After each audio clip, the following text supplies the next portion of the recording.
मी सध्या आहे खटावमध्ये आणि खरं तर महेश शिंदे यांच्या भगिनी आहेत आणि त्या सध्या प्रचारामध्ये कार्यरत आहेत. ताई, काय सांगाल?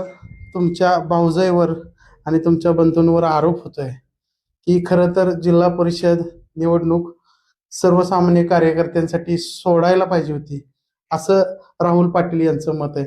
आणि कुठंतरी तिथल्या कार्यकर्त्यांवर दबाव आहे, लोकांवर दबाव आहे आणि त्या ठिकाणी निवडणुकीत पैशाचा बाजार होतोय. काय सांगाल या सगळ्या गोष्टींवर? कालच मला कळलं की राहुल पाटलांनी 5-5 हजाराची 1,000 पाकिटं भरलीत.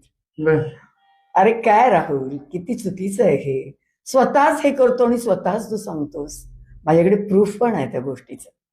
आणि सर्वसामान्य कार्यकर्त्यावर आज दबाव झाला का राहुल? तू जेव्हा आपल्या नंदू ऐदंडेला दारात दरवेशासारखा उभा करत होतास, गावाचा प्रथम नागरिक सरपंच तुझ्या दारात जर दरवेशासारखा उभा राहतो का, तर का राहतो हे तुला माहिती आहे. आणि तू सांगतो दबाव सर्वसामान्य कार्यकर्त्यांवर. दबाव तुझा होता, लोक कंटाळली होती तुझ्या दबावाला, पण आम्ही संयम ठेवला. तू स्वतःहून निघून गेलायस. आम्ही तुला कधी जा म्हटलेलं नाहीये. तुला राष्ट्रवादीची वाट धरायची. पण ताई, कुठंतरी चर्चा आहे लोकांमध्ये पण की खरं तर आमदारकी ज्यावेळी साहेबांना दिली गेली आणि ग्रामपंचायतीचं निवडणूक असेल खटावच्या, त्यावेळेस सगळे एकत्र आले, त्यानंतर साहेबांना त्यांनी मदत केली. कुठंतरी सर्वसामान्य कार्यकर्त्याला तिकीट द्यायला पाहिजे होतं, असं लोकांचं मत आहे. मग ह्या सगळ्या सर्वसामान्य कार्यकर्ता म्हणजे राहुल पाटील का?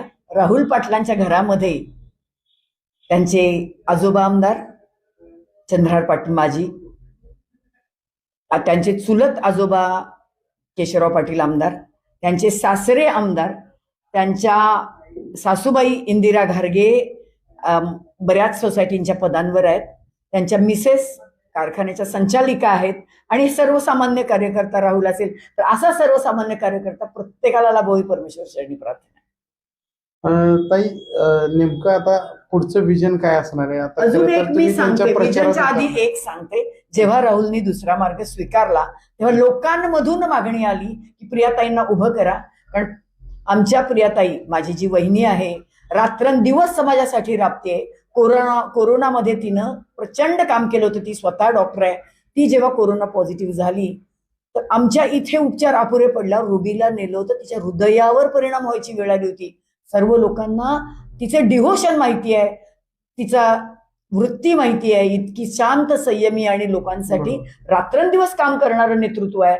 म्हणून लोकांनी साहेबांना फोर्स केला. साहेबांनी स्वतःहून आमच्या घरातला कोणी उमेदवार उभा करणार नव्हते. खरं तर एक लोकांमध्ये एक